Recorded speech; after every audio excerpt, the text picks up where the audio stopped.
Today we will discuss the question number 5. In this question, the question says that the work done by the external forces on a system equal the change in total energy, kinetic energy, potential energy and none of this. तो देखिए इस question को कैसे perform करेंगे. हमें question number 5 में पूछा गया है कि work done by external forces. तो देखो वर्क एनर्जी थ्योरम क्या कहती है, पहले हम उस पर देखते हैं. वर्क एनर्जी थ्योरम कहती है कि जहाँ कहीं भी आप वर्क कर रहे हैं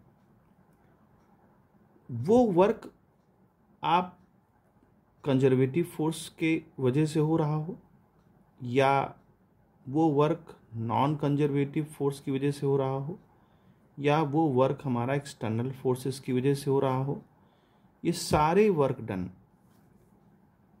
काइनेटिक एनर्जी के चेंज के इक्वल होंगे, यानी KF माइनस KI, या इसको ये भी कह सकते हैं डेल्टा के. ये सारे वर्क डन, जितने भी वर्क डन हो रहे होंगे सिस्टम में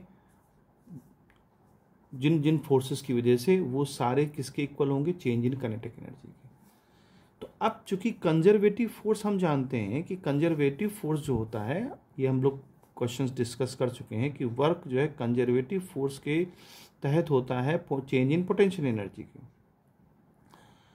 change in potential but in negative sign minus.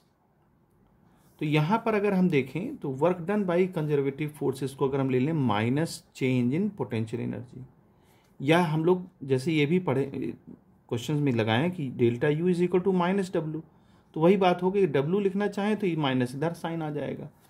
तो work done by conservative forces क्या हो गया, minus delta U, plus non conservative force अगर मान लीजिए नहीं है वहां पर, तो नॉन कंजर्वेटिव फोर्स को हम एब्सेंट कर देंगे, और अगर एक्सटर्नल फोर्स की वजह से हम देखते हैं तो ये आ जाएगा डेल्टा के. अब देखिए जो एक्सटर्नल वर्क डन है वो एक्सटर्नल वर्क डन हमारे किसके इक्वल हो जाएगा, डेल्टा यू इधर आ जाएगा, डेल्टा के प्लस डेल्टा यू,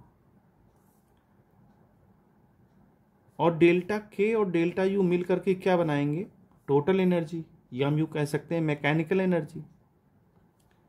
इसी को हम टोटल एनर्जी भी कहते हैं, टोटल एनर्जी. तो work done by external force किसके इक्वल आ गया, मैकेनिकल एनर्जी के. Work done by external forces total mechanical energy के इक्वल आ गया, या टोटल एनर्जी के इक्वल आ गया, बशर्ते कि वहां पर नॉन कंजर्वेटिव फोर्स एब्सेंट हो. क्योंकि वर्क एनर्जी थ्योरम ये कहती है कि चाहे जितने सारे फोर्स लगे हों किसी की वजह से भी, वो सब चेंज इन काइनेटिक एनर्जी के इक्वल होंगे.